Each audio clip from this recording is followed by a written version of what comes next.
یہ جیلیں سخت جیلیں ہیں، مطلب ہر اعتبار سے. اکثر جو فوجی ڈکٹیٹر ہیں وہ یہاں پر اپنے سیاسی مخالفین کو بھیجا کرتے تھے. اچھا.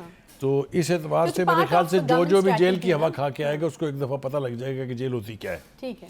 دوسری اسٹریٹجی جو حکومت کی میں سمجھتا ہوں بہت ہی سینسیبل ہے، وہ یہ کہ انہوں نے کہا ہم دیکھیں گے جس کا بھی پولیس ریکارڈ ہے یا کوئی کرمنل ریکارڈ ہے ان لوگوں کو ہم زیادہ گھمبیر مقدمات میں یعنی گرفتار کریں گے. یہ منظرنامہ عام حالات میں شاید ٹھیک ہو جب ملک کی ہر چیز ٹھیک ہو رہی ہو، لیکن جب ملک کے حالات اتنے مخدوش ہوں، حکومت جو ہے وہ برنٹ فیس کر رہی ہو، اکانومی بیٹھ رہی ہو، دنیا پوری آپ کو دیکھ رہی ہو، پھر اس میں اس قسم کی ہنگامہ آرائی جس کا ایک منظر ہم نے لاہور ہائی کورٹ میں دیکھا، جہاں لوگ انصاف کے لیے جاتے ہیں وہاں لوگ جلسہ کرنے جاتے ہیں، وہاں گاڑیوں کو ڈائس بنا لیا جاتا ہے اور سپیکر لے کے باقاعدہ تقریریں ہوتی ہیں، وہ بھی ہم نے دیکھا. یہ وہ منظر ہیں جو ہمیں نہ دکھائی دے تو زیادہ بہتر ہے معاشرے کے اعتبار سے بھی، اور ہماری جمہوریت کی کشتی اگر اس نے تیرتے رہنا ہے تو اس کے لیے بھی یہ مناظر ٹھیک نہیں ہے. اچھا، دوسری طرف جو لاجک اس کی دی جا رہی وہ یہ کہ ہم ایک تو آئین کا تحفظ کریں جی، اور دوسرا ہم الیکشن چاہتے ہیں تو اس لیے بھی یہ تحریک جو ہے وہ شروع کی گئی ہے. تو بڑے اہم مقاصد ہیں ان کے. دیکھیے گزارش یہ ہے کہ یہ دونوں مقاصد حاصل کیے جا سکتے ہیں اور اس کے لیے بہتر اسٹریٹجی بنائی جا سکتی ہے. توڑ پھوڑ کی اگر حکومت بھی عادی ہو گئی 2-3-4 دن میں اگر ہنگامے ہو گئے تو وہ بھی عادی ہو جائیں گے. اس لیے اگر کوئی امکان اس کا ہو سکتا تھا کہ حکومت ڈر جائے، حکومت سہم جائے اور وہ ان کی ٹرمز کے اوپر بات کرنے کے لیے تیار ہو، جس کو پنجابی میں کہتے ہیں نا چاکا کھل جانا، اگر چاکا ان کا بھی کھل گیا تو پھر یہ معاملہ ڈریگ ہوگا. مجھے نا 2-3 اور باتیں بھی اسی حوالے سے کرنی ہے، میرے خیال سے اسی میں ہم اس کو کر لیں تو زیادہ بہتر ہوگا. خان صاحب نے آج پھر توقع کے عین مطابق، جیسا کہ ہم نے کل کہا تھا کہ وہ قوم سے خطاب کے لیے پھر بیٹھیں گے، وہ آج بیٹھ گئے ہیں. جو ان کی 2-3 باتیں بہت ضروری میں کرنا چاہتا ہوں وہ یہ ہے، ایک تو وہ میں نے کئی دفعہ آپ کے پروگرام میں کہا کہ وہ ایک ضدی بچے ہیں اور ان کی اس طبیعت کی بدحالی کہہ لیں، طبیعت کی خرابی کہہ لیں، طبیعت کی خوبی کہہ لیں، اس کو کوئی چینج نہیں کر سکتا. انہوں نے اپنی 4 سال کی حکومت گوائی 2 باتوں پہ. ایک انہوں نے اپنے مخالفین کو انتقام کا نشانہ بنایا اور دوسرا بڑکیں لگائی انہوں نے کہ کسی کو نہیں چھوڑوں گا، جیلوں میں بھر دوں گا. آج انہوں نے پھر اپنی بڑک جو ہے اس کا آپ کے سامنے رکھا ہوا ہے. میری حکومت ضرور آئے گی، پھر میں ان کو نہیں چھوڑوں گا. یہ ہماری لیڈرشپ کا لیول اور کیلیبر ہے. اس سے زیادہ بڑی بات آپ کو یاد ہے سائفر، وہ بات ہم بعد میں کریں گے اس سائفر کا کیا ہوا، لیکن آج حضرت صاحب نے اس کے اوپر بھی ہرزہ سرائی تو میں نہیں کہہ سکتا، لیکن انہوں نے اپنی فراوانی میں وہ باتیں اور زیادہ گھمبیر انداز میں کہی ہیں جن کا پھرکس پہلے نکل چکا ہے، جن کا بھرم ٹوٹ چکا ہے. فرماتے ہیں آپ نے میری حکومت گرائی، آپ اس سازش کا حصہ تھے. آپ نے آصف زرداری نے، تیسرا آدمی لندن میں جو آپ کا بھائی ہے اور سابق آرمی چیف نے مل کر یہ کام کیا اور بیرونی طاقتوں کو یہ کہہ کر شامل کر لیا کہ عمران خان آپ کے خیال ہے، سب نے مل کر یہ حکومت گرائی. ایک مرتبہ پھر وہ اپنی اسی صورتحال پر اسی موقف پہ واپس آ گئے.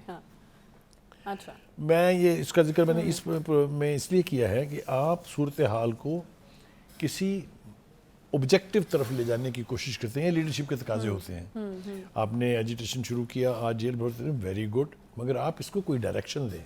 آپ اس سے کچھ انٹیلیجنٹلی اچیو کرنے کی کوشش کریں. آپ حالات کو مزید خراب کر رہے ہیں، آپ حالات میں اور زیادہ مشکلات پیدا کر رہے ہیں. جیسا ہم نے پہلے بھی کہا تھا کہ جو جیل بھرو تحریکیں ہیں یہ ماضی میں 2-3 دفعہ ٹرائی ہوئی اور ہمیشہ فضل آؤٹ ہو گئی. اس کا کبھی کوئی منطقی نتیجہ بالکل نہیں نکلا، اس کا منطقی نتیجہ. دوسری بات یہ کہ آج لوگ توقع کر رہے تھے کہ شاید پرویز الہی صاحب جو ہیں وہ بھی اس ہراول دستے کا حصہ ہوں گے، چونکہ اب تو وہ ماشاءاللہ صدر بننے والے ہیں. ابھی تو وعدہ فردہ ہے، پورا ہوتا ہے کہ نہیں ہوتا ہے تو عمران خان صاحب جانتے ہیں اچھی طرح سے، لیکن جس طرح سے کل اس کا اظہار ہوا ہے پریس کانفرنس میں، اس سے لگتا نہیں ہے کہ یہ ندیہ، یہ کشتی جو ہے، نیا جو ہے وہ ندیہ کے پار جائے گی. Any way, having said that, ہمارا یہ تعلق نہیں ہے. میں پھر ایک بار کہوں گا کہ خان صاحب کو یہ چاہیے کہ اپنے ورکر سے یہ کہیں کہ اس تحریک کو اس حد تک رکھیں جس حد تک انہوں نے اس کا اعلان کیا ہے کہ ہم پرامن طریقے سے جائیں گے، جیلیں بھریں گے، ہمارے ورکر جو ہیں وہ کبھی کسی شہر میں کبھی کسی شہر میں گرفتاریاں دیں گے. اس حد تک رہے تو ٹھیک ہے، لیکن اگر یہ توڑ پھوڑ کا سلسلہ شروع ہوتا ہے، میں پھر ڈرا نہیں رہا ہوں. جب سیاستدانوں کے بس سے بات نکل جاتی ہے تو آپ کو پتہ ہے کن ہاتھوں میں جاتی ہے. پھر تو ایک انارکی سی کیا ہم انارکی کی صورتحال تخلیق کر کے اس ملک کو پھر انہی ہاتھوں میں واپس بھیجنا چاہتے ہیں؟ تو یہ خان صاحب کی مرضی ہے. خان صاحب جو ہے نا ان کی ایک بات میری سمجھ میں آ گئی ہے, نہ میں کھیڈاں گا نہ میں کھیڈن دیاں گا. بچپن میں جو پرائمری جماعت کے بچے کھیلتے تھے آپس میں, کوئی ایک ناراض ہو جاتا تھا تو وہ کہتا تھا میں نہ کھیلوں گا نہ کھیلنے دوں گا. یہ وہی کچھ ہو رہا ہے. یہ کسی صورت بھی پاکستان کے حق میں نہیں ہے. ایک بات اور انہوں نے کہی ہے, انہوں نے کہا جی شہباز شریف صاحب جو ہیں وہ لوگوں سے کہہ رہے ہیں کہ آپ قربانیاں دیں. ہم پرائم منسٹر کی جب بات آئے گی اس کے اوپر بھی اس کی بات کریں گے, لیکن میں یہ اس لیے کہہ رہا ہوں کہ خان صاحب کوئی موقع جانے نہیں دے رہے ہاتھ سے. جہاں ان کو موقع ملتا ہے وہاں وہ ہر وہ بات کہتے ہیں جو انہیں بہت سوچ سمجھ کے کہنی چاہیے. Having said that, بس میں نے ابھی تک فی الحال اتنا اشارہ کافی ہے, کیونکہ وہ دوسروں سے تو کہہ رہے ہیں کہ جناب آپ تقریریں نہ کریں, اعلان نہ کریں, خود قربانی دیں, لیکن یہاں ورکروں کو گھسیڑ دیا ہے جیلوں میں, اور خود جو ہے وہ زمان پارک میں, جس کو اب مریم اورنگزیب جو ہے وہ ضمانت پارک کہتی ہیں. ہاں وہ انہوں نے ایک نیا نام اس کا یہ ویسے انہوں نے مشورہ شاہ احمد قریشی صاحب کو بھی دیا. شاہ احمد قریشی صاحب نے معذرت کرنی, انہوں نے کہا نہیں میں الگ مثال قائم کرنا چاہتا ہوں, خود پہلے گرفتاری دے کے. تو انہوں نے دیکھیے میں نے کہا کہ اس کا آغاز اچھا ہے, لیکن اس کو آبجیکٹیولی اگر آپ اسی طرف جانے دیں جس طرف آپ اس کو لے جانا چاہتے تھے تو وہ ٹھیک ہے. نہیں بخاری صاحب ویسے اتنے امن و امان کے ساتھ گرفتاریاں ہو سکتی ہیں, کیونکہ اس پہ جس طرح ہم نے پہلے بھی ڈسکس کیا تھا کہ مطلب آپ کہیں گے جی مجھے گرفتار کر لیں, تو گرفتاری کے لیے کوئی کرائم ہونا ضروری ہے. یہی ہوا کہ انہوں نے پولیس والوں نے باقاعدہ مائکرو فونز کے اوپر یہ اعلان کیا کہ ہمیں کوئی آرڈر نہیں ہے آپ کو گرفتار کرنے کا, لیکن اگر آپ گرفتار ہونا چاہتے ہیں تو پریزن وین کھڑی ہے, آپ مناسب سمجھے تو اس میں جا کے بیٹھ جائیں. وہ نہ صرف اس میں جا کے بیٹھ گئے بلکہ اس پہ قبضہ کر لیا انہوں نے. پھر اس کو لے کے پہلے وہ سی سی پی او کے آفس گئے. سی سی پی او کے آفس میں انہوں نے توڑ پھوڑ کی. جب یہ حکومت کی رٹ جو ہے, جو اسٹیبلش کرنے والے ادارے ہیں, جو لا انفورسرز ہیں, جب ان کے اوپر حملہ ہوگا تو پھر آگے سے پھولوں کے گلدستوں کی توقع تو نہیں رکھنی چاہیے. مگر میں کمپلیمنٹ کرنا چاہتا ہوں بلال کمیانہ کو, جو سی سی پی او ہیں, کہ انہوں نے بہت برداشت کا مظاہرہ کیا ہے. ان کو سب کچھ کرنے دیا ہے, کوئی ایکشن پولیس کی طرف سے ہمیں دکھائی نہیں دیا. لیکن یہ بھی لامحدود نہیں ہو سکتا. یہ نہیں ہو سکتا کہ آپ صبح سے شام تک تھانوں کو توڑ پھوڑ کریں اور آپ کو کوئی پوچھے گا نہیں. وہ اب دیکھتے ہیں کہ اس حکومت کی جو اس وقت انٹرم گورنمنٹ ہے اس کی پیشنس کب جواب دیتی ہے. ابھی تک تو اس طرف سے ہم نے کوئی پینک نہیں دیکھا, اور نہ ہی ہم نے وہاں سے کوئی ایسا ڈٹرمنیشن دیکھا ہے کہ ہم ان کو سبق پڑھا کے. میں وہی پوچھنا چاہتی تھی کہ آپ کے خیال میں اسٹریٹجی ہے کیا نگران حکومت کی, کیونکہ مسلم لیگ نون کے لوگوں سے بھی جب یہ سوال ہوا تو انہوں نے جو ہے وہ معذرت کی, انہوں نے کہا ہمیں نہیں پتا. نگران حکومت جو اس وقت ڈیل کر رہی ہے ان کو ہی پتا ہے کہ ان کی کیا حکمت ہے. دیکھیے نگران حکومت کی اور ذمہ داریوں کے علاوہ سب سے بڑی ذمہ داری یہ ہے کہ وہ لا اینڈ آرڈر کی صورتحال کو قابو میں رکھیں. یہ کسی بھی گورنمنٹ کا مینڈیٹ ہے, اور اس کو وائلیٹ کرنے کی ایک حد تک اجازت دی جا سکتی ہے. آپ کا جمہوری حق ہے آپ احتجاج کریں, آپ کا جمہوری حق ہے آپ نعرے بازی کریں, لیکن آپ کا یہ حق نہیں ہے کہ آپ پولیس کی گاڑیاں توڑ دیں, آپ پولیس کے تھانے توڑ دیں, آپ سی سی پی او کے آفس پہ چڑھ دوڑیں. یہ میرے خیال سے اس کو اوائڈ کرنا چاہیے, کیونکہ جب خان صاحب خود حکومت میں تھے, اور اس وقت میں ایک واقعہ مجھے یاد آتا ہے جو نیب کے دفتر کے اوپر مریم نواز آئی تھی, اگر آپ کو یاد ہو, ان کے ساتھ ورکرز آئے تھے, ان پر اٹیک ہوا تھا, انہوں نے جواب میں پتھر شتھر مارے. تو باقاعدہ یہ پروجیکشن تھی کہ مریم نواز صاحبہ بوریاں بھر کے پتھروں کی ساتھ لائی تھی اپنی گاڑیوں میں, اور وہ آ کے انہوں نے اندر دھند بارش کر دی. تو وہ اسی کیفیت میں واپس جائیں اور فیل کریں کہ جب ایسا ہوتا ہے تو پھر کیسے لگتا ہے. تو وہ مجھے اس کا کوئی چانس دکھائی نہیں دیتا. خان صاحب نہ کھیلیں گے نہ کھیلنے دیں گے کہ کے مصداق وہ کوشش کریں گے جس سے public peace, public order, law and order جو ہے اس کی صورتحال بگڑے. یہ ان کو سوٹ کرتی ہے کیونکہ نیگیٹو پالیٹکس اس وقت ان کا میجر ویپن ہے ان کے ہاتھ میں. جی ٹھیک ہے جی. لاہور سے اس کا آغاز ہوا ہے, کل یہ کہہ رہے ہیں کہ پشاور میں اس کو جو ہے وہ بھرپور طریقے سے آگے بڑھایا جائے گا, اور پھر اس کے بعد پھر پورے ملک میں یہ تحریک جو پھیل جائے گی, اور تب تک یہ تحریک چلے گی جب تک الیکشن اناؤنس نہیں ہو جاتا. دیکھیں میں سمجھتا ہوں کہ آج لاہور میں جو کچھ ہوا, ابھی ہم نے دیکھنا ہے یہ کہ کیا مقامی انتظامیہ یا انٹرم گورنمنٹ پنجاب کی جو ہے وہ ان کو اب پروسیکیوٹ کرتی ہے یا تھوڑی دیر کے بعد ان کو ریلیز کر دے گی. یہ آپشن ہمیشہ سے حکومت کے پاس موجود ہوتا ہے. اعلیٰ قیادت جو اس وقت اپنے آپ کو گرفتاری کے لیے پیش کر چکی ہے, ان کو اگر یہ شام میں ریلیز کر دیتے ہیں تو میرے خیال سے this should be seen as a good gesture. ٹھیک ہے. لیکن اگر توڑ پھوڑ جاری رہی، اگر لاہور کی ٹریفک اسی طرح سے جام رہی، اگر لوگوں کی زندگی اسی طرح سے عذاب رہی، تو پھر ایکشن اینٹیسپیٹ کرنا چاہیے کہ ضرور ہوگا، کیونکہ پبلک پیس کو ان کی ثوابدید پر نہیں پھر آن دیئر اون تو ان کو نہیں چھوڑا جا سکتا. ٹھیک ہے، ایک چھوٹا سا یہاں پہ بریک لیں گے جی. بریک کے بعد واپس آتے ہیں. آج بڑے اہم فیصلے وزیر اعظم میاں شہباز شریف صاحب کی طرف سے کیے گئے ہیں اور جو ہے وہ ان کے اوپر بات کرنا بہت زیادہ ضروری ہے. ہم اس وقت جس معاشی بحران سے گزر رہے ہیں اس پر یہ فیصلے بڑے اہم ہیں. ایک چھوٹا سا بریک لیں گے، ساتھ رہیے.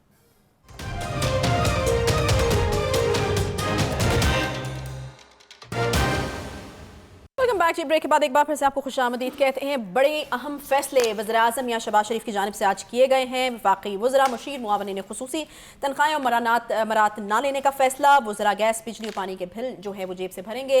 وفاقی وزراء جو ہے وہ اپنی تنخواہ نہیں لیں گے. 5 اسٹار ہوٹلز میں جو ہے وہ بیرونی دوروں پہ قیام نہیں کیا جائے گا. اکانومی کلاس میں سفر کیا جائے گا. اور اس کے علاوہ بہت سے اقدامات جو ہیں وہ کیے گئے ہیں اور اس کو اناؤنس کیا ہے آج وزیر اعظم صاحب نے. بقائی صاحب، ایک تو یہ کہ مطلب اپیرنٹلی تو یہ بڑے اچھے اقدامات ہیں، لیکن ساتھ ساتھ جو ایک عوام کے لیے بری خبر ہے وہ وزیر اعظم صاحب نے کہہ دی ہے کہ ڈیل ہونے والی ہے اور ڈیل کے بعد پھر کچھ نہ پوچھیں.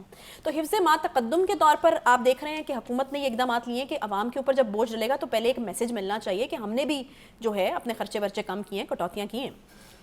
شہباز شریف صاحب چونکہ اقبال کے شعر بڑے جوش و خروش سے پڑھتے ہیں تو میری بھی رگے شاعری جو ہے وہ پڑھ رہی ہے.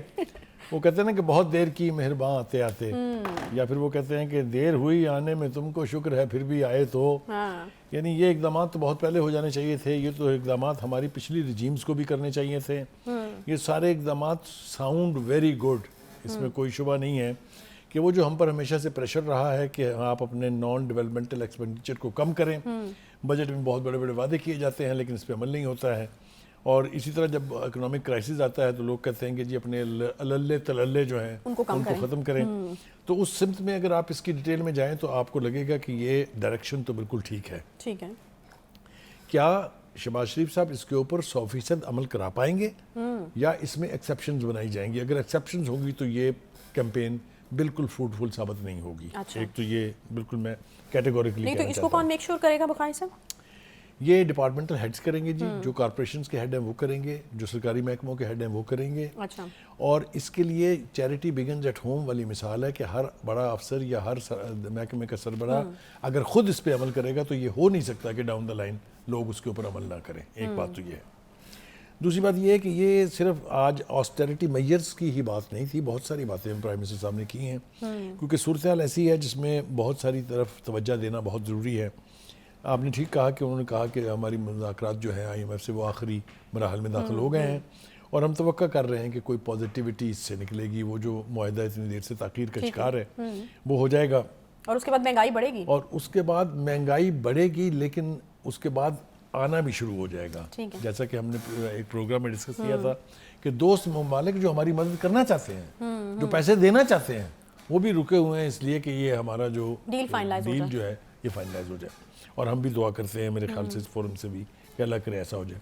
دوسری اہم بات انہوں نے یہ کی ہے کہ وہ توشہ خانہ جو اتنا کنٹروورشل رہا ہے انہوں نے کہا کہ اس کا ریکارڈ ہم نے جمع کرا دیا ہے کورٹ کے پاس بھی اور اب چاہتے ہیں کہ اس کو پبلک کر دیا جائے. میرے خیال سے یہ بہت بڑی بات ہے. ہمیں آپ کو سب کو پوری قوم کو یہ پتہ چلے گا کہ کون کون کس کس طرح سے یہاں سے فائدہ حاصل کرتا رہا ہے، کس کس طرح سے یہاں سے چیزیں لے جاتے رہے ہیں اپنی مرضی کی قیمت ادا کر کے. لیکن ایک بات میں کہے بغیر نہیں رہ سکتا یہاں کہ میرے خیال ہے کوئی بھی سیاستدان ایسا نہیں ہوگا جس نے یہاں سے چیزیں نہ لی ہوں، لیکن دوسرا کوئی سیاستدان آپ کو یہ نہیں ملے گا جس نے یہاں سے چیز لے کے آگے بیچ دی ہو. یہ میں آپ کو بالکل وثوق سے کہہ رہا ہوں. ٹھیک ہے. ایک حد بھی مقرر کر دی گئی جی کہ $300 سے زائد یعنی تقریباً 80,000 روپیہ بنتا ہے، اس سے زائد کا تحفہ جو ہے وہ نہیں آتا. اس کا مطلب وہاں سے کوئی تحفہ نہیں لیا جا سکتا کیونکہ اس سے سستا تحفہ کوئی ملک کسی کو نہیں دیتا. اور ایک بات جو نہیں کہی جا رہی وہ یہ ہے کہ یہ توشہ خانہ جس کو اپنی جاگیر سمجھ لیا گیا ہے، جب آپ دوسرے ملک میں جاتے ہیں تو اتنے ہی قیمتی تحائف پاکستان کی گورنمنٹ آپ کے ساتھ بھیجتی ہے وہاں دینے کے لیے. تو یہ فری فار آل نہیں ہے، یہ چیریٹی نہیں ہے. اس میں ملک کا خزانہ دونوں طرح سے انوالو ہے. تو ایک تو یہ بات. دوسری ایک بات جو خوبصورت ان کی وہ یہ ہے کہ یہ ون ڈش کی جو تکرار کی جاتی ہے کہ جی آپ شادیوں میں ون ڈش کر دیں، آپ ولیموں پہ ون ڈش کر دیں. تو آج کے اس فیصلے میں یہ بھی شامل ہے کہ تمام سرکاری دعوتیں ان میں بھی ون ڈش ہوگی, اور غیر ملکی مہمان جب آئیں گے تو ان کے جو اسٹیٹ بینکویٹس ہوتے ہیں اس میں بھی اس کو رواج ڈالا جائے گا کہ ون ڈش ہو. اچھا, اگر اس کے اوپر عمل ہو جاتا ہے, جس طرح وہ کہہ رہے ہیں کہ لگژری گاڑیاں ساری واپس ہو گئی ہیں, کسی کو پیٹرول نہیں دیا جائے گا, آدھی سے زیادہ کیبنٹ جو ہے اس نے کہا ہے ہم تنخواہیں نہیں لیں گے. میں نے کہا ہے کہ بظاہر دے ساؤنڈ ویری گڈ میئرس, اگر ان کے اوپر عمل ہو گیا تو خود پرائم منسٹر صاحب کہہ رہے ہیں کہ 200 ارب روپے کی بچت ہوگی صرف اس پر عمل کرنے سے. تو یہ تو بہت ضروری ہے. میرے خیال میں ہم پہلے ہی بہت زیادہ لیٹ ہیں اس چیز کو کرنے میں. یہ 8 بجے کا جو کہا گیا کہ 8 بجے مال نہیں بند ہوتے تو بجلی کاٹ دیں گے, تو ہم دیکھ رہے ہیں پوری دنیا میں یہ پریکٹس پہلے سے ہو رہی ہے. وہ لوگ تو زیادہ زیادہ یوٹیلائز کرتے ہیں ڈے لائٹ کو. ایک جو یہ تاثر دینے کی کوشش کی جاتی ہے, آج بھی خان صاحب نے تاثر دینے کی کوشش کی ہے کہ مہنگائی کہیں بھی نہیں ہے, صرف پاکستان میں تباہی مچ گئی ہے. بالکل غلط ہے. اچھا, مہنگائی پوری دنیا میں ہے. میرا برطانیہ جو ہے it's a second home to me, because میرے بچے وہاں ہیں, میرے اپنے بچے نہیں, میری بیٹیاں وہاں ہیں, وہ جی پی ہیں وہاں پر, میرے بھائی 5 وہاں ہیں. جو ہم ان سے حال سنتے ہیں ایٹیبلز کا, یعنی یورپ کے بارے میں یہ بات کہی جاتی تھی کہ کھانے پینے کی چیزیں وہاں اتنی سستی ہیں کہ ایک غریب آدمی بڑے کم پیسوں میں وہاں اچھی طرح سے سیر ہو کے کھانا کھا سکتا ہے. یہ صورتحال وہاں بھی اب نہیں ہے. صحیح, ٹھیک ہے. دوسری بات یہ ہے کہ آپ نے کہا کہ پیٹرول کی قیمتیں انٹرنیشنل مارکیٹ میں کم ہو گئی ہیں, لیکن ہمارے ہاں یہ الٹ اس لیے ہے کہ ہم آئی ایم ایف کی کنڈیشنلٹیز کے محتاج ہیں. اور ہمیں ان کے اللہ مطابق کرے کہ کوئی ایسا سربراہ مملکت آئے یا سربراہ حکومت آئے جو ان چیزوں سے نجات دلائے ہمیں, اور آئی ایم ایف کی یہ جو تلوار. چلیں, امید تو اچھی کی جا سکتی ہے. بخاری صاحب, ایک اور اہم معاملہ ہے جس کو ہم نے اسی سیگمنٹ میں ڈسکس کرنا ہے. سائفر کی تحقیقات حکومت کا کام ہے. جسٹس قاضی فائز عیسیٰ نے بڑا کیٹیگوریکلی ایک بڑا سٹینڈ لیا. انہوں نے کہا سنی سنائی باتوں پر تحقیقات جو ہے وہ نہیں ہو سکتی. یہ ساتھ ہی پارلیمنٹ کی بلڈنگ ہے, جائیں وہاں پر, اختیار ہمیں دیں تو پھر ہم کچھ کرتے ہیں. دیکھیے, پی ٹی آئی کی قیادت کی طرف سے تسلسل کے ساتھ ایک مطالبہ کیا جا رہا تھا کہ جی ہم نے اسپیکر نے ایک خط لکھا تھا سپریم کورٹ کو, جس کے اوپر کوئی عمل نہیں ہوا, جس کے اوپر بات آگے نہیں بڑھی, تفتیش نہیں کرائی گئی, اس کے اوپر کوئی تحقیقات کرا کے کوئی فیصلہ نہیں دیا گیا. آخرکار یہ سارا معاملہ جو ہے یہ پہنچا قاضی فائز عیسیٰ صاحب کی ٹیبل پہ, جن کے بارے میں یہ کہا جاتا ہے کہ وہ دبنگ فیصلے کرتے ہیں اور کوئی ایمبیگوٹی نہیں چھوڑتے اپنے فیصلے میں.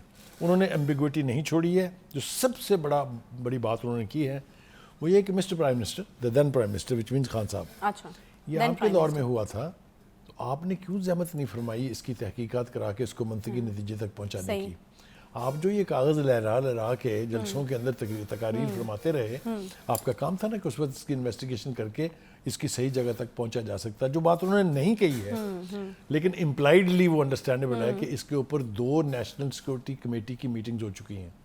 اس کے اوپر 2 ملک کی ایپک جو انٹیلیجنس ایجنسیز ہیں وہ تھورو انویسٹیگیشن کر چکی ہیں, and no element of conspiracy was found any where. یہ انہوں نے کہا نہیں ہے لیکن امپلائڈ ہے ان کے فیصلے میں. اٹ از کوائٹ لاجیکل بخاری صاحب کہ اگر حکومت آپ کی ہے تو پھر تحقیقات کا آغاز تو وہیں سے ہونا چاہیے تھا اس وقت. اور پھر ایک اور بات جو انہوں نے کی, انہوں نے کہا کہ آپ اور بھی بڑے میئرز جو ہیں وہ لے سکتے تھے, پھر آپ سفارتی تعلقات ختم کرتے ان کے ساتھ. کریکٹ. دوسرا انہوں نے یہ کہا کہ یہ بالکل ایسے ہی ہے کہ میں ایک کاغذ لہراؤں اور یہ کہوں کہ فلاں وکیل مجھے قتل کرنا چاہتا ہے, اور اس کا کوئی ثبوت نہیں ہے, اور اس کا کوئی ثبوت نہ ہو, تو آپ مجھے بتائیے کیا حیثیت رہ جائے گی, کن گراؤنڈز کے اوپر تحقیقات کی جائیں. دوسری بات یہ ہے کہ وہ جو ویڈیو لیکس ہیں اور آڈیو لیکس جو ہیں اس کا بھی حوالہ انہوں نے اپنی ججمنٹ میں دیا ہے. رائنا سلام اللہ کے بیان کا حوالہ بھی اس میں آیا ہے. میں کہنا یہ چاہتا ہوں کہ آپ ضرور کریں, اگر آپ سمجھتے ہیں کہ کسی نے کانسپریسی کی ہے, they should be exposed. لیکن اگر یہی حال ہے کہ آپ اتنا بڑا بیانیہ بنائیں اور پھر جب سے آپ حکومت سے نکلے ہیں آپ اس کوششوں میں رہیں کہ اسی ملک سے جس پر آپ نے الزام لگایا تھا کسی طرح سے آپ کے تعلقات ٹھیک ہو جائیں, یہ تو آپ کے سامنے ہے نا, اس میں تو کوئی دو رائے نہیں ہے. وہ جو فواد چودھری صاحب اچھل کے جو بیانات جاری کرتے تھے, وہ ابھی 3-4 دن پہلے امریکن ایمبیسڈر سے ملے ہیں اور خواہش کا اظہار کیا کہ ہم تعلقات کو وہی واپس اسی نہج پہ لانا چاہتے ہیں. لیکن خواہش صاحب یہ بھی بڑی مزے کا خیز قسم کی بات ہے نا کہ دیکھیں آپ ایک طرف الزام لگاتے ہیں, اداروں کو انوالو کرتے ہیں, آپ تحقیقات کریں, دوسری طرف آپ کہتے ہیں امریکہ جو ہے وہ آگے بڑھے اور جو ہے وہ تعلقات جو ہیں ان کو ٹھیک کیا جائے. تو یہ سمجھ نہیں آتی کچھ. دوسری بات جو قاضی فائز عیسیٰ نے بہت خوبصورت کہی ہے, اس نے کہا دیکھیں جو حکومت کے معاملہ جات ہیں اس میں ہم نہیں جانا چاہتے, اور جو ہمارے معاملہ جات ہیں اس میں حکومت کو نہیں آنا چاہیے, اور ساتھ ہی مشورہ دیا کہ جائیں پارلیمنٹ ہے اس کام کے لیے, سارے فیصلے پارلیمنٹ کے اندر کریں. میرے خیال سے ہمارے سیاستدانوں کو شرم آنی چاہیے, کسی بھی پارٹی سے ان کا تعلق ہو, کہ ان کو عدالتیں یہ مشورے دے رہی ہوں کہ وہ خدا کے واسطے اپنا اپنے معاملہ جات جو ہیں وہ پارلیمنٹ کے اندر طے کریں, مت انوالو کریں عدالتوں کو. بہت بڑا میسج ہے یہ. اس وقت جتنے معاملہ جات عدالتوں کے سپرد ہوئے ہیں نا, چاہے وہ الیکشن کا معاملہ ہے, چاہے وہ ABCD, چاہے توشہ خانہ, چاہے کچھ, یہ سارے وہ کہتے ہیں یہ معاملہ جات حکومت کو. اور بخاری صاحب ایونچولی پھر ہم دیکھتے ہیں کہ کتنا نقصان ہوتا ہے پھر ادارے کو, جب آپ اداروں کو انوالو کر لیتے ہیں ہر چیز کے اندر, تو پھر ایک کوئی بات کرتا ہے, کوئی بات کرتا ہے, پھر ادارے بھی بدنام ہوتے ہیں اس طرح سے. تو پھر یہ بڑی جو ہے وہ کنٹروورشل سی سچویشن. اصل میں بات یہ ہے, ہماری بدقسمتی یہ ہے کہ ہمارے سیاستدان اور ہمارے حکمران جو چیز دوسرے کے لیے ٹھیک نہیں سمجھتے وہ خود کرتے ہیں, اور جو اس دوسرا کرتا ہے اس کو اپنے لیے غلط یا دوسرے کے لیے غلط ثابت کر کے پوائنٹ سکورنگ کرتے ہیں. نیت یہ نہیں ہے کہ معاملہ جات کو سدھارا جائے, نیت یہ نہیں ہے کہ ایک اچھی روایت قائم کی جائے. میں نے آپ کو بتایا نا کہ خان صاحب جو ہیں وہ اتنا عرصہ حکومت سے نکلنے کے بعد پھر وہ اسی نعرے پہ قائم ہے, میں آؤں گا, میں تو چھڑنا نہیں. یہ کیا سیاست ہے یار؟ یہ سیاست تو آپ اپنے موقف کی نگیشن خود کر رہے ہیں. صحیح, ٹھیک ہے. ایک چھوٹا سا یہاں پہ بریک لگیں گے, جب بریک کے بعد واپس آئیں گے تو بات کرنی میں بھارتی مصنف جاوید اختر کا جو لاہور کا دورہ تھا وہ کافی متنازع ہوتا چلا جا رہا ہے ان کے اپنے متنازع بیان کی وجہ سے. اس پر بات کریں گے چھوٹے سے بریک کے بعد. ساتھ رہیں.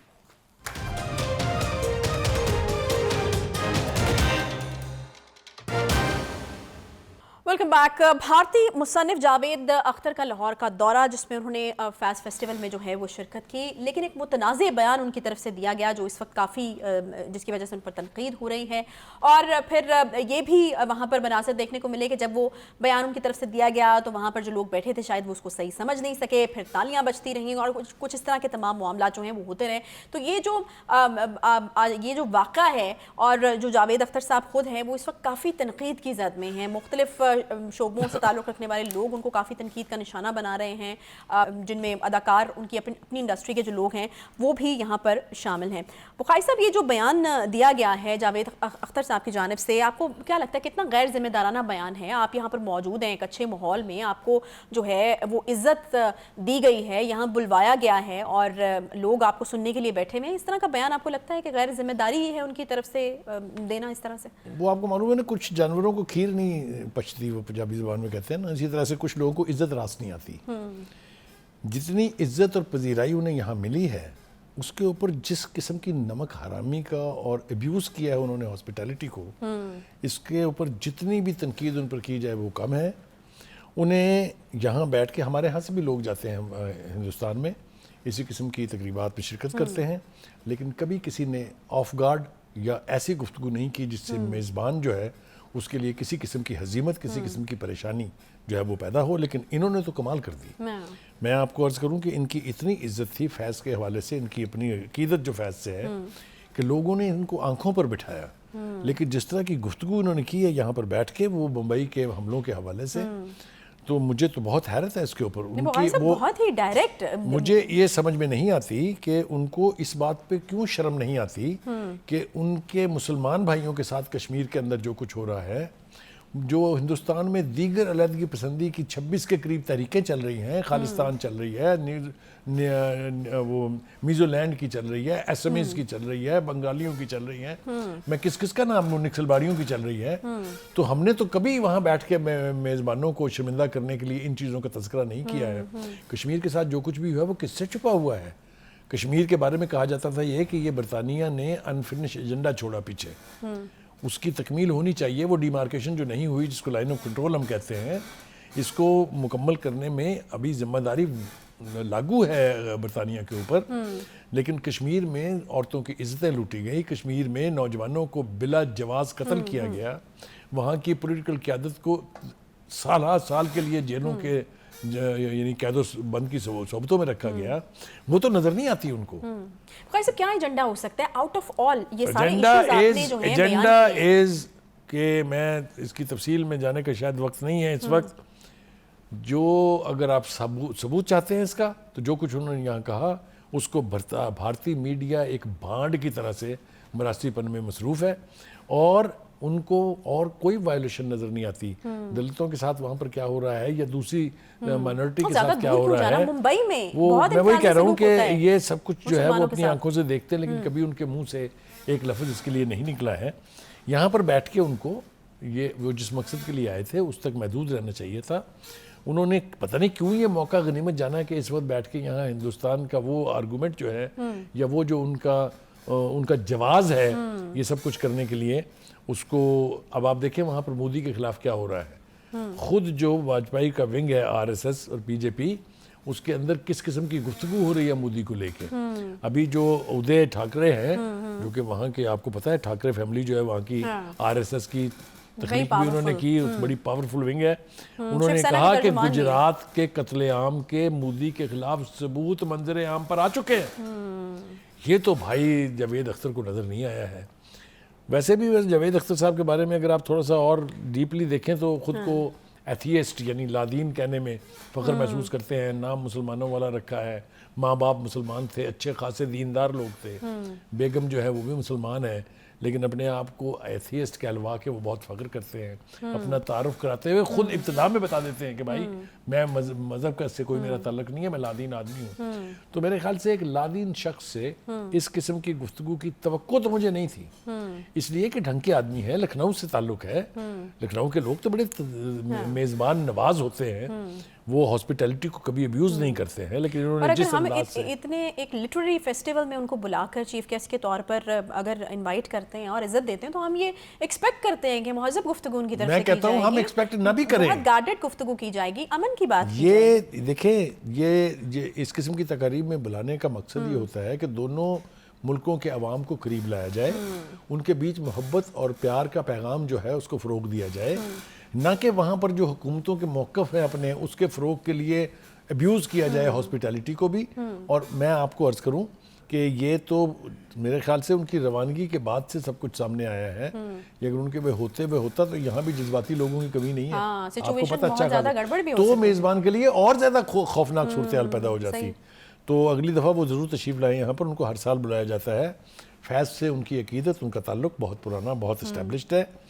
اگلی دفعہ آئیں تو خدا کے لیے انہیں کہیں, یعنی ہم کہہ رہے ہیں یہاں پہ تو لوگ کہہ رہے ہیں کہ ویزا دیا کس نے, ان کو بین کر دینا چاہیے فار لائف, اور اس طرح کی چیزیں ہو رہی ہیں. لوگوں کے جذبات ہیں, اگر تو وہ اس کے اوپر معذرت کر لیتے ہیں, قوم سے ایک طرح سے معافی مانگ لیتے ہیں تو وہ اگلی دفعہ ویلکم ہے. لیکن اگر وہ اس کے اوپر ڈٹائی کا مظاہرہ کریں گے, اس کے اوپر ڈٹے رہیں گے, تو یقینی طور پہ اگلی دفعہ وہ آئیں گے تو ہی will not be a welcome guest. یہ میں آپ کو بتا رہا ہوں. اس لیے کہ یہ میں نے جیسے کہا کہ آبجیکٹو ان تقریبوں کا یہ ہوتا ہے کہ آپ وہ امن کی آشا جس کو ہم کہتے تھے اس کے دیپ جلائیں تاکہ لوگ ایک دوسرے کے قریب آئیں, نفرتوں میں کمی ہو. پاکستان نے تو ہمیشہ, یعنی آپ یہ دیکھیے کہ یہاں پر بھی مائنورٹیز بہت ہیں, ہم نے ہمیشہ مائنورٹیز کو عزت دی ہے, ان کا مقام ہے, حتیٰ کہ ہمارے جھنڈے میں سبز رنگ جو ہے وہ میجورٹی کو ریفلیکٹ کرتا ہے اور سفید رنگ جو ہے وہ مائنورٹیز کو کرتا ہے. ہمارے جھنڈے کا رنگ ہے یہ. تو کہنے کا مقصد یہ ہے کہ ہم توقع رکھتے ہیں کہ چاہے جاوید اختر صاحب آئے اگلی دفعہ یا کوئی اور آئے ہندوستان سے جو مہمان ہیں, وہاں ایسے اچھے لوگوں کی کمی نہیں ہے. آپ دیکھیں راجندر سنگھ بیندی جو ہے اس کو دیکھ لیجئے, ان کے ہاں مسلمانوں کے لیے بڑی گنجائش موجود ہے. تو ان چیزوں کو پروموٹ کرنا چاہیے بجائے اس کے کہ نفرت کی بنیاد رکھی. اچھا, ایسا لگ رہا ہے بخاری صاحب کہ جو چیزیں الائیو تھیں جس میں یہ آرٹ, کلچر, انٹرٹینمنٹ یا پھر کھیل, کرکٹ, وہاں پر ہر جگہ پر جو ہے وہ دروازے ہندوستان کی طرف سے بند کرنے کی کوشش کی جا رہی ہے. حالانکہ کوشش نہیں کی جا رہی, بند کر دیے گئے ہیں تقریباً. اور آپ دیکھ لیں وہ ورلڈ کپ کھیلنے کے لیے یہاں آنے کے لیے تیار نہیں ہے. یہ تو کوئی بات نہیں ہے نا, ایشیا کپ کھیلنے کے لیے وہ نہیں آئیں گے تو ہم بھی نہیں جائیں گے نا وہاں. تو یہ جو ابتدا ہے اچھی نہیں ہے میرے خیال سے. اور پھر آپ کے پاس کوئی اخلاقی جواز نہیں رہتا نا. آپ کے پرائم منسٹر کے حوالے سے جب اس طرح کی باتیں ہوتی ہیں, ادے ٹھاکرے کی بات کا آپ نے ذکر کیا, پھر بجرنگ منی داس ایک ہیں, ان کے ایک لیڈر, وہ یہ کہتے ہیں جی کہ ہم ممبئی کو مسلمانوں کا قبرستان بنا دیں گے. تو یہ میں نے کہا نا, جب آپ اس طرح کی درفنتنیاں چھوڑیں گے تو پھر جو ایسے حلقے ہیں جن کی طرف سے آپ توقع رکھتے ہیں کہ وہ آگ لگائیں گے, ان کو شے ملتی ہے. وہ پھر اس معاملے کو اور زیادہ بدترین بنانے کے لیے تلے بیٹھے ہوتے ہیں پہلے سے ہی. میں آپ کو عرض کروں کہ انہوں نے یہاں پر جب سے وہ تشریف لائے ان کو بہت پذیرائی ملی اور دل ایک طرح سے خوش تھا کہ شاید یہ وہ فورم ہے جہاں سے محبتیں بڑھیں گی, لوگ ایک دوسرے کے قریب آئیں گے. لیکن جاتے جاتے وہ سارے کے اوپر پانی پھیر گئے ہیں. یہ سارے اوپر پانی پھیرنے کے مترادف ہے.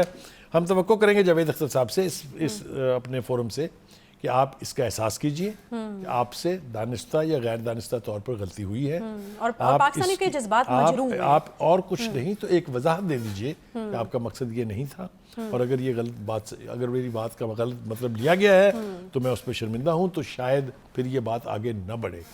لیکن اگر یہ ابتدا پڑ گئی ہے تو پھر آگے کیا ہوگا اس کی ذمہ داری بھی جاوید اختر صاحب کی. بالکل. ویسے یہ بات بھی سمجھ سے باہر ہے بخاری صاحب کہ مطلب جب وہاں پر اس طرح کے اتنے لوگ موجود ہیں، سیاستدان موجود ہیں، سیاست تو پاکستان انڈیا کے درمیان ہوتی، تو اس طرح کے لوگوں کو کیا ضرورت ہے کہ وہ خود اپنا جو پارٹ ہے وہ ادا کریں اس طرح کی چیزوں کے اندر؟ ان سے تو ایکسپیکٹ کیا دیکھیں ان جاتا کا ہے کہ تعلق جو ہے وہ چونکہ فنون لطیفہ سے ہے، وہ شاعر بھی ہیں، وہ فلم میکر بھی ہیں، وہ فلموں کے گیت لکھتے ہیں، اور ان کی پذیرائی پوری دنیا میں ہے، صرف ہندوستان اور پاکستان میں نہیں ہے. تو ان کو تو اپنا بہت دل کھلا رکھنا چاہیے، ان کے اندر باعث نہیں ہونا چاہیے. اور خاص طور سے جو ہندوستان کی ایکسٹریمسٹ پارٹیز ہیں ان کے موقف کو ایک ایسے ملک میں بیٹھ کے دہرانا جہاں پر پہلے سے مخاصمت کی فیلنگ ہو، وہ میرے خیال سے جس کو کہتے ہیں نا کہ آگ دکھانے والی بات ہے صورتحال کو. تھینک یو جی بخاری صاحب. پروگرام کا وقت ہمارا ختم ہو گیا ہے. انشاءاللہ آپ سے کل ملاقات ہوگی. خیال رکھیے اپنا. اللہ حافظ.